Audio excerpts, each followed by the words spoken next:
चुनावमा खर्च गर्ने, चुनाव जितेपछि त्यो खर्च असुल्ने अनि अर्को वर्षका लागि अर्को चुनावका लागि फेरि बटुल्ने काम गरेको कारणले नसकेको। चुनाव जितेर जानेले खराब काम गरे वा एमसीसी पास गरे, तिनलाई एमसीसी पास गर्छौँ हामी छाती ठोकेर नेपाल आमाको छातीमा विदेशी सेनाको बुट बजार्न दिन्छौँ किनकि पैसा चाहिएको छ भन्नेहरूलाई तिमीलाई दिएको भोट फिर्ता लिन्छौँ र तिमीलाई सांसद पदबाट तल झार्छौँ, राइट टु रिकल प्रयोग गर्छौँ भनेर जनताले भन्न पाउने अधिकार थियो भने तिनले पास गर्दैन। नेपाली काङ्ग्रेसलाई भोट हाल है भनेर भन्यो नि राष्ट्रिय सभामा साझा विवेकशीलले, होइन, राधेश्याम अधिकारी दाइलाई। अनि त्यो वैकल्पिक शक्ति र विचार हुन्छ। राणा कालै छ अहिले पनि अनडेमोक्रेटिक सिस्टम नै छ। गीता मान्नेहरूका लागि गीता हो, वेद मान्नेहरूका लागि वेद हो, मुन्दुम मान्नेहरूका लागि मुन्दुम हो, त्रिपिटक मान्नेहरूका लागि त्रिपिटक हो, कुरान मान्नेहरूका लागि कुरान हो, बाइबल मान्नेहरूका लागि बाइबल हो। सबै ग्रन्थहरूले असलै कुरा सिकाएका छन्। हामी 1 रुपैयाँ पनि चुनावका लागि मतदातालाई हामीलाई भोट दिनुस् भनेर हामी कुनै प्रकारको खर्च गर्दैनौँ। मिडियाका लागि गर्दैनौँ, मासुभात खुवाउनका लागि गर्दैनौँ, भनेको प्रचार प्रसार सामग्रीहरूमा हामी धेरै जोड दिँदैनौँ। हाम्रो क्षमता पनि छैन। हामीले नेपाली नागरिकलाई आपसमै लडाएर जुधाएर मारेर मराएर आफ्नो मात्रै पेट भर्नेहरू। दर्शकबिन नमस्कार, म हरिप्रसाद पाठक तपाईहरुलाई कार्यक्रममा स्वागत गर्न चाहन्छु। आज हामीसँग हुनुहुन्छ उन्नत लोकतन्त्र पार्टीका अध्यक्ष स्वागत नेपाल। उहाँ विगत लामो समयदेखि एमसीसी को खरो विरोध पनि गर्नुभयो भने अहिले उहाँहरू चुनाव नजिकै गर्दा चुनावको माहौलमा पनि होमिएको हामीले पाइराखेका छौँ। विभिन्न ठाउँमा वडा अध्यक्षदेखि लिएर मेयर उठाउने शुद्ध काममा उहाँहरू लाग्दै हुनुहुन्छ भन्ने हामीले जानकारी पनि पाएका छौँ। र प्रकाश सपुतको गीतले पनि कहीँ कतै देशलाई हलचल मचाएको अवस्था पनि देख्छौँ। साँच्चै यिनै समसामयिक विषयमा रहेर आज हामी कुराकानी गर्नेछौँ। स्वागत सर, हजुरलाई हाम्रो कार्यक्रममा स्वागत छ। हरि सर, धेरै धन्यवाद यहाँ र यहाँको सम्पूर्ण टिमलाई। सरलाई मैले पहिलो प्रश्न कहाँबाट सुरु गर्न चाहेँ भने देशमा प्रजातन्त्र आएको लगभग 32 वर्ष भयो भने लोकतन्त्र गणतन्त्र आएको 15 वर्ष भयो। यो बिचमा नेपाल देशले के पायो, नेपाली जनताले के पायो र 2046 सालदेखि शासन गर्ने व्यक्तिहरूले देशलाई के दिए, समग्र यी कुरालाई मैले पहिलो प्रश्न बनाउँदै हजुरलाई यही क्वेसनबाट सुरु गर्न चाहे। एकदमै धन्यवाद। वास्तवमा अघि यहाँले पहिला प्रजातन्त्र आयो यति वर्ष भयो अनि लोकतन्त्र आयो यति वर्ष भयो भन्नुभयो नि। हजुर, हामीले पत्रकारिता गर्दाखेरि जब लोकतन्त्र भन्ने आयो त्यति बेला हामीले म नेपालबाट नेपाल बाहिरको एउटा विदेशी मिडियामा पनि काम गर्थेँ। हजुर, अल जजिराका लागि पनि मैले नेपालको पहिलो संविधान सभाको निर्वाचनको बेलामा नेपालबाट चाहिँ सपोर्ट गरेँ। उहाँहरूको टिमलाई न्युज टिममा रहेर काम गरेँ। हामीले त्यति बेला इङ्ग्लिसमा चाहिँ लोकतन्त्र भनेर लेख्नु पर्दा लोकतन्त्रका लागि अर्को शब्द थिएन। हजुर, त्यो चाहिँ डेमोक्रेसी नै थियो। नेपालमा पनि न्युजहरू लेख्दाखेरि द राइजिङ नेपाल, त्यति बेलाको काठमाडौँ पोस्ट लगायतका नेपाली टाइम्सहरूले इङ्ग्लिसमा न्युज लेख्दाखेरि लोकतन्त्र लेखेर मात्रै विदेशीले नबुझ्ने, डेमोक्रेसी लेख्दाखेरि प्रजातन्त्र हुने, अनि प्रजातन्त्र होइन यो त लोकतन्त्र हो भन्थे। र हामीले इङ्ग्लिसमा लेख्दाखेरि चाहिँ डेमोक्रेसी लेखेर ब्राकेटमा LOKANT भनेर यसरी नै RATANTRA होइन लोकतन्त्र लेख्न पर्ने बाध्यता थियो। मूर्खहरू भएपछि यस्तो हुन्छ।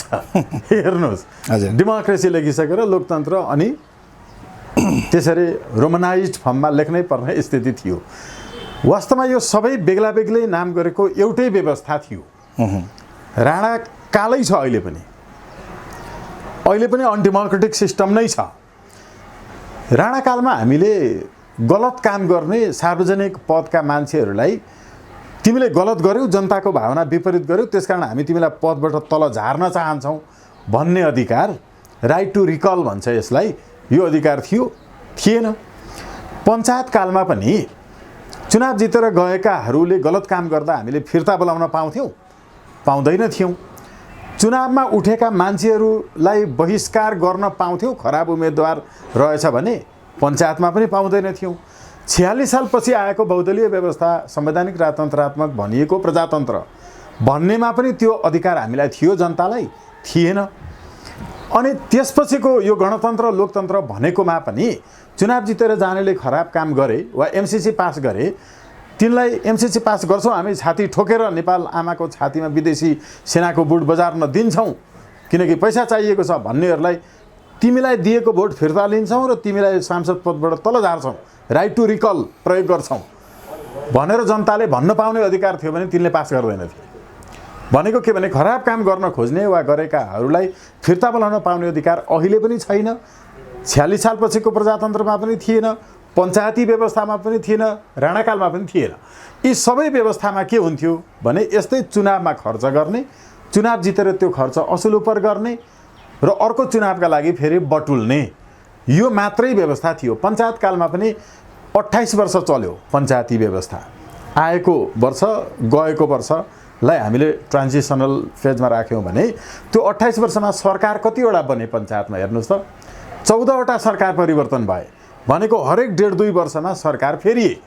त्यसपछिको व्यवस्थामा पनि सरकार 1-1.5 वर्षमा फेरिए। व्यवस्था एउटै होइन त, यी सबै बेग्ला बेग्लै नाम गरेको एउटै व्यवस्था हो। तर जबसम्म योभन्दा पहिलाको जस्तो एउटा निर्वाचन क्षेत्रमा 10 जना उम्मेदवार हुन्छ, 9 जनाले 9% भोट ल्याउँदा 81% हुन्छ, 19%ले जिते भनेर शासन गर्छ, यही व्यवस्था पञ्चायतमा पनि थियो, त्यो पूर्व पनि थियो। जनप्रतिनिधि जनताको व्यवस्था थिएन भनेको त्यो कुनै पनि लोकतन्त्र थिएन, प्रजातन्त्र थिएन। अघि यहाँले भन्नुभएको प्रजातन्त्र आएको 32 वर्ष, लोकतन्त्र आएको 14-15 वर्ष, यस्तो होइन। लोकतन्त्र नै होइन यो प्रजातन्त्र होइन। जनताले बहिष्कार पनि गर्न पाउँदैन, जनताले रिकल गर्न पनि पाउँदैन, जनताले छानेका उम्मेदवार पनि होइनन्, टिकट खरिद बिक्रीबाट उम्मेदवार बनेका हुन्। यसो भएको हुनाले यो लोकतन्त्र होइन। लोकतन्त्र खास जे हो, प्रजातन्त्र जे हो, हामी त प्रजातन्त्र मजाले भन्छौँ, हामी प्रत्यक्ष प्रजातन्त्रको कुरा गर्छौँ, जनताले डाइरेक्ट भोट दिएर जिताउने होइन र हामी उन्नत लोकतन्त्रको कुरा गर्छौँ। जनताले प्रत्यक्ष भोट दिएर जिताउने व्यवस्थामा कुनै मान्छे जसले जित्छ ऊ निरङ्कुश हुन्छ। यो परम्परागत प्रत्यक्ष प्रजातन्त्र हो। तर उन्नत लोकतन्त्र कस्तो हुन्छ भन्दा जितेकोलाई हामीले तल झार्न पनि पाउँछौँ है, जनताले रिकल गर्न पाउँछौँ। हो यो कुरा हामीले त आजभन्दा 12 वर्ष अगाडि सर्वोच्च अदालतमा रिट हालेर यो त साँच्चै हो रहेछ, लोकतन्त्रलाई उन्नत बनाउनका लागि व्यवस्था त परिवर्तनै भएको रहेन रहेछ, खास व्यवस्था परिवर्तन गर्नका लागि जनतालाई यो अधिकार दिनुपर्छ भनेर हामीले त्यति बेला सर्वोच्चमा रिट हाल्दाखेरि धेरैले हामीलाई बौद्धिक विलासी भने, धेरैले हामीलाई हेरेर हाँसे, गिज्याए, कतिपयले यो चाहिँ बौद्धिक पागलपन भने। त्यसो भन्नेहरू मध्येकै पछि यही राइट टु रिजेक्ट र रिकललाई नै आफ्नो पार्टीको नारा बनाउँदैछन्। अहिले नारा चोरेर भए पनि राम्रै कुरा चोर्नुभयो त राम्रै कुरा हो, तर हामीले यसको समाचार बनाइदिनु न भनेर भन्दा समाचार समेत बनाउन नमान्ने रविन्द्र मिश्रज्यूहरू सर्वोच्चले भनिसक्यो कानुन ल्याउनुहोस् न, यसको कानुन बनाऊ भने सर्वोच्चले भन्दाखेरि नमान्ने बाबुराम भट्टराईहरू, हाँस्नेहरू अहिले आफै राइट टु रिकल र रिजेक्ट भन्दै हुनुहुन्छ। तर हामीले नेपालमा खासमा वैकल्पिक भने पनि अनिवार्य विचार, वैकल्पिक खासमा भने पनि अनिवार्य शक्तिको सुरुवात हामीले 12 वर्ष अगाडि गरेका हौँ। अहिले 12 वर्ष पछाडि मात्रै लेख्यो कान्तिपुरले, 12 वर्ष अगाडि सर्वोच्चले यसो भनेको थियो, अझै कानुन बनेन भनेर त्यति बेला हामीलाई ब्ल्याकआउट गर्यो। अस्ति शिलापत्र.com ले पनि त्यसले पुरै इतिहास दिएको छ, नेपालमा वैकल्पिक विचार कसरी आयो। त्यो स्वागत नेपालहरूले ल्याएका थिए 12 वर्ष अगाडि सर्वोच्चमा रिट हालेर भन्ने कुरो अहिले बाध्य भएर लेख्दैछन् मिडियाले। यसकारण हामीले अब जानुपर्ने यी सबै खालका व्यवस्थाहरू भुल भलैयाका व्यवस्था हुन्। यो त लोकतन्त्र मान्छेलाई झुक्याइएको छ नि, सबभन्दा थोरै भोट ल्याउनेले पो अहिले जित्छ त होइन त। एउटा निर्वाचन क्षेत्रमा जतिले हार्छन् हार्नेको भोट एकातिर राखौँ, जित्ने भनेको भोट त 19-20% मात्रै हुन्छ, अनि त्यसले पो शासन गर्छ त। यो त भुल भुलैयाको नाम मात्रैको प्रजातन्त्र लोकतन्त्र हो। यो लोकतन्त्र भएको व्यवस्थै होइन, यो प्रजातन्त्र भएको व्यवस्थै होइन। त्यसैले उन्नत लोकतन्त्र प्रत्यक्ष प्रजातन्त्रतर्फ जानुपर्छ। तपाईँहरू पनि अब चुनावमा जाँदै हुनुहुन्छ, चुनावमा भाग लिँदै हुनुहुन्छ। एकचोटि त शङ्खाको घेरामा पनि ल्याइएको थियो, सायद चुनाव हुँदैन कि सर्छ कि भन्ने कुरो पनि चलेको थियो। उन्नत लोकतन्त्र पार्टी चुनावमा कसरी जाँदैछ, जनतालाई कसरी बुझाउँछ र उन्नत लोकतन्त्र पार्टीले नेपालमा राज गर्ने समय आएको हो होइन, यो सुरुवात मात्र हो? यो चाहिँ अहिले हामीले सुरुवातै नै मान्नुपर्छ। 12 वर्ष त हामी वेट गरिरहेछौँ होइन, यही विचार बुझाउनलाई। अरूले यसलाई कपी गर्दैछन् यो पनि राम्रै कुरा हो। अब अर्को कुरा, हामीले नेपालमा चाहिँ मूलधारका भनिएका मिडियाहरूले यी सत्य कुराहरूलाई लुकाउने र छुपाउने तिनै तपाईँको विकृत संसदीय व्यवस्थाको चाहिँ नेताहरू र उनका पैसाबाट सञ्चालित र विदेशीबाट सञ्चालित भएको हुनाले यस्तो सत्य कुरालाई चाहिँ मिडियाहरूले जहिले पनि छोप्छन्, लुकाउँछन्। ठुला भनिएका मिडियाहरूले र जनताको बिचमा आउन दिँदैनन्। त्यसैले 12 वर्ष लाग्यो बल्ल अझै पनि मान्छेलाई थाहा छैन। यो थाहा हुने भने अघिल्लै पटकको निर्वाचनमा हामी सबैतिर आउन थियौँ। हेर्नुहोस्, मान्छेले यही खोजिरहेका छन् र यसलाई मिडियाले छोपिरहेको छ। अनि जसले यसलाई चाहिँ दुरुपयोग गर्न खोजिरहेको छ उनीहरूको नारा हो भनिरहेका छन् मिडियाहरूले। र त्यो वैकल्पिक व्यवस्थै होइन। जसले यही भुलभुलैयाको प्रजातन्त्रलाई प्रजातन्त्र भन्छ त्यो वैकल्पिक हुन्छ। जसले अन्ततः तपाईँको चाहिँ नेपाली काङ्ग्रेसलाई भोट हाल है भनेर भन्यो नि राष्ट्रिय सभामा साझा विवेकशीलले होइन, राधेश्याम अधिकारी दाइले, अनि त्यो वैकल्पिक शक्ति र विचार हुन्छ? हुँदैन नि। तर त्यसलाई वैकल्पिक भनेर चिनायो के नेपालको मिडियाले। तर तपाईँले जस्तो अहिले पन्जाबमा हेर्नुहोस्, केजरीवालको हेर्नुहोस्, त्यहाँ मिडियाले लुकाएन, मिडियाले देखाइदियो। देखाएपछि जनताले थाहा पाए र जनता सबैले उनीहरूलाई रुचाए। हामी कहाँ चाहिँ जसको वास्तवमा त्यो विचार होइन त्यसलाई वैकल्पिक भनेर, वैकल्पिक भनेको के हो नै थाहा नपाउने पुरानै व्यवस्थालाई निरन्तरता दिनेहरूलाई पो वैकल्पिक भन्यो त। अनुहार वैकल्पिक हुन्छ कि विचार वैकल्पिक हुन्छ? अनुहार वैकल्पिक हुन्छ कि कार्यक्रम वैकल्पिक हुन्छ? वैकल्पिक त कार्यक्रम हुन्छ होला, वैकल्पिक त विचार हुन्छ होला, कार्य व्यवहार हुन्छ होला। हामी मात्रै संसारको सबभन्दा पहिलो यस्तो पार्टी हो जसले वडा कमिटीको सदस्यको पनि सम्पत्ति विवरण सार्वजनिक नगरिकन चुनाव उठ्ने होइन, सार्वजनिक पदमा जाने होइन, पार्टीको कार्यकर्ता बन्नलाई पनि सम्पत्ति विवरण चाहिन्छ। यो पो हो त वैकल्पिक।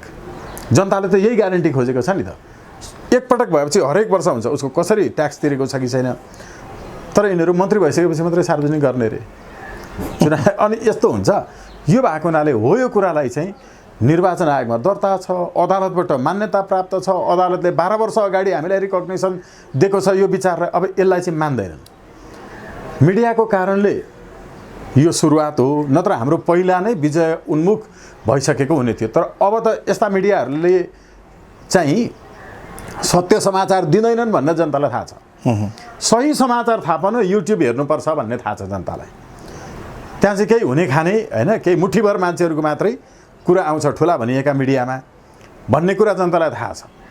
त्यसैले सत्य समाचार अहिले उनीहरूले रोकेर मात्रै रोकिँदैन, छेकेर मात्रै छेकिँदैन। अहिले तपाईँले कति मिठो भन्नुभयो।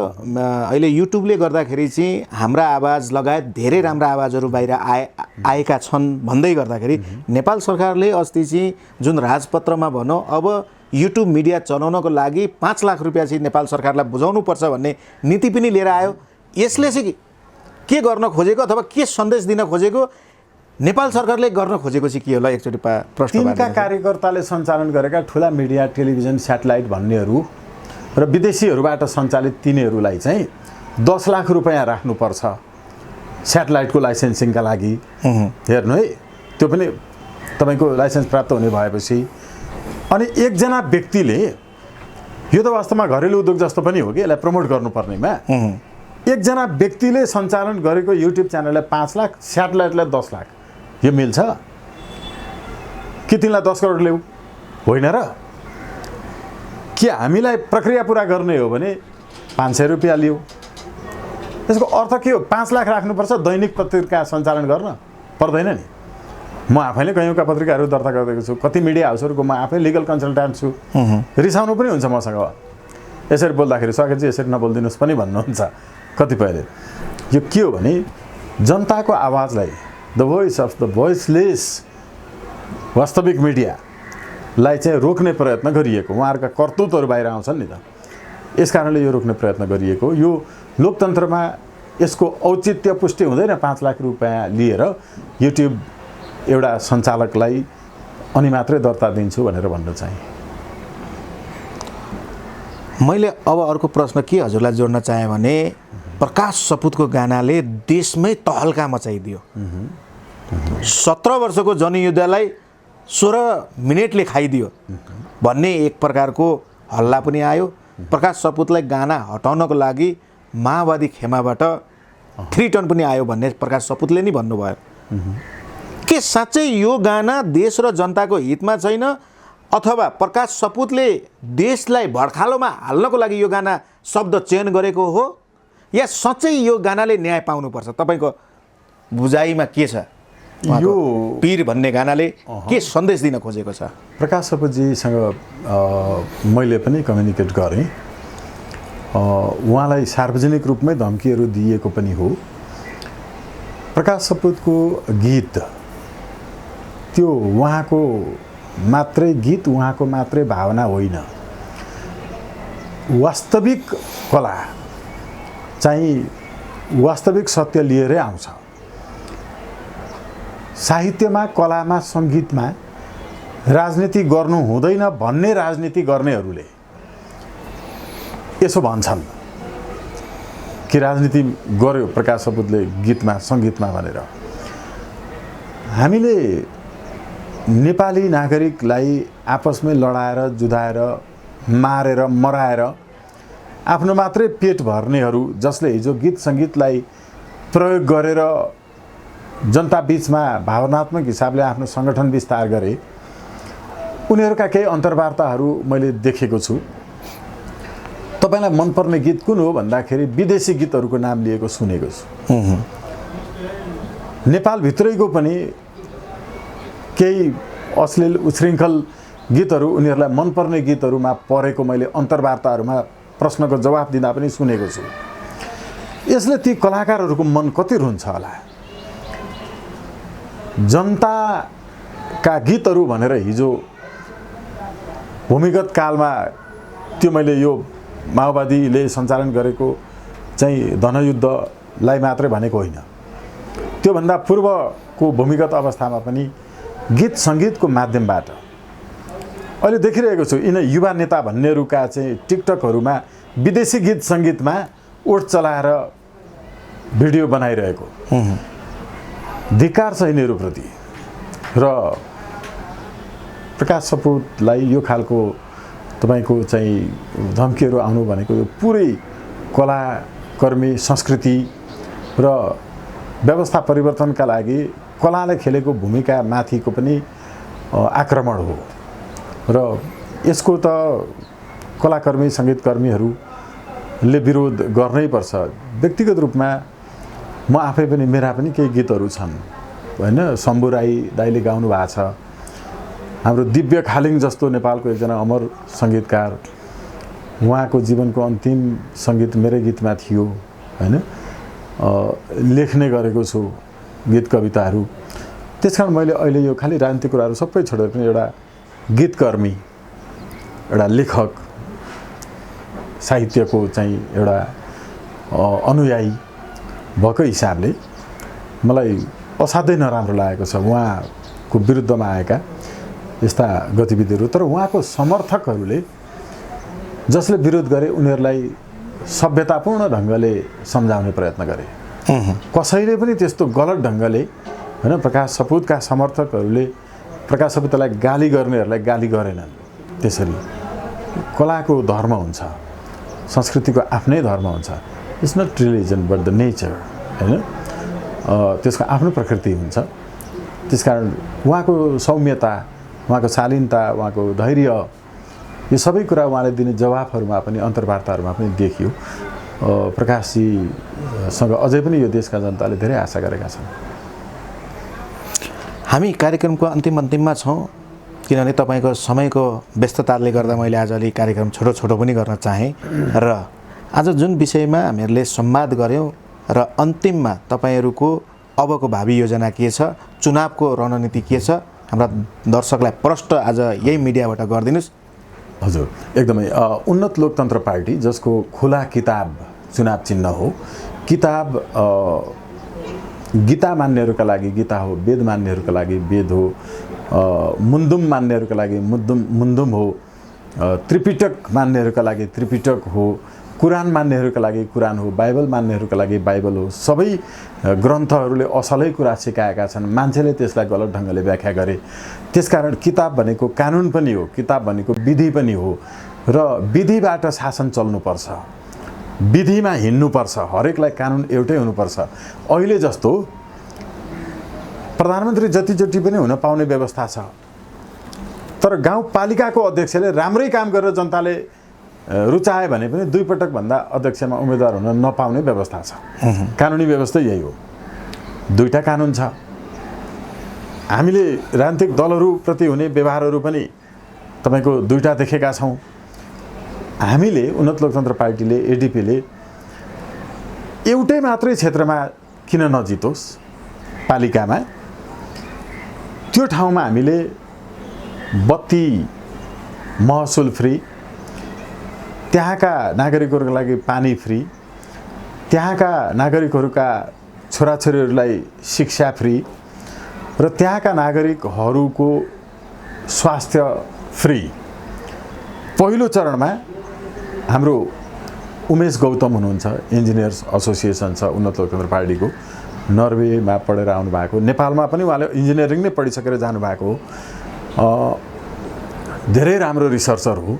उहाँहरूको टिमले यसलाई कुन कुन पालिकाहरूमा के सम्भावनाहरू छन्, कति चाहिँ गर्न सकिन्छ, पहिलो वर्षमा, दोस्रो वर्षमा, 5 वर्षसम्ममा योजनाहरू त्यो इन्जिनियरहरूको तपाईँको चाहिँ समाजशास्त्रीहरूको टिमले तयार गरेको छ। उपाध्यक्ष नै हाम्रो तपाईँको चाहिँ विश्वका ठुला प्रोजेक्टहरू सफल गराउने, नेपाल सरकारले नचिनेर अरू मुलुकहरूमा पनि गएर सम्पन्न गरेर आउने 70 को बर्मजिया, जहाँ बाजेको पेडा भनेर बढी चिनिन्छ, त्यो ठाउँमा उहाँको पुरानो घर छ होइन। हजारौँ बिघा चाहिँ जग्गा जमिन भएको परिवारको मान्छे। यो मैले किन जोडेको भने सबै आफैले पुगिसरी आएर विदेशमा समेत अध्ययन गरेर फर्केर आउनु भएको इन्जिनियर दिलीप चौधरी हाम्रो पार्टीको उपाध्यक्ष हुनुहुन्छ।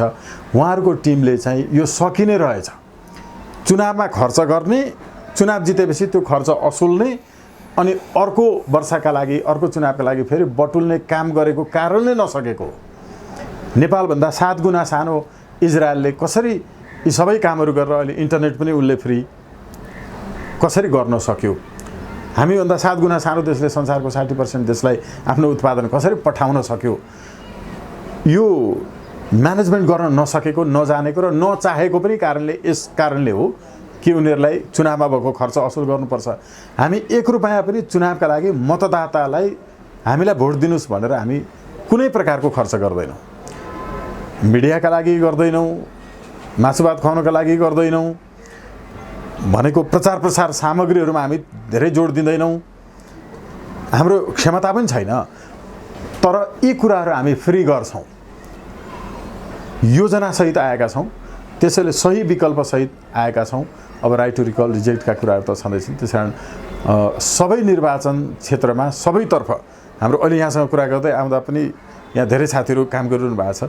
77वटै जिल्लाका निर्वाचन कार्यालयहरूसँग र त्यहाँका साथीहरूसँग समन्वय एउटा टिमले गरिरहेको छ। सबै ठाउँमा हाम्रो उम्मेदवारी हुनेछ र साँचो विकल्पमा चाहिँ साथ समर्थन सहयोग शुभकामनाका लागि हामी आह्वान गर्छौँ। हस्, यहाँको अमूल्य समय, अमूल्य शब्द र संवादको लागि हाम्रो टिमको तर्फबाट हजुरहरूको आउँदै गरेको चुनाव पनि सफलतामय होस् भन्ने शुभकामना दिँदै कार्यक्रमबाट बिदा हुन चाहन्छु। हरि सर, यहाँ र यहाँको सम्पूर्ण टिमलाई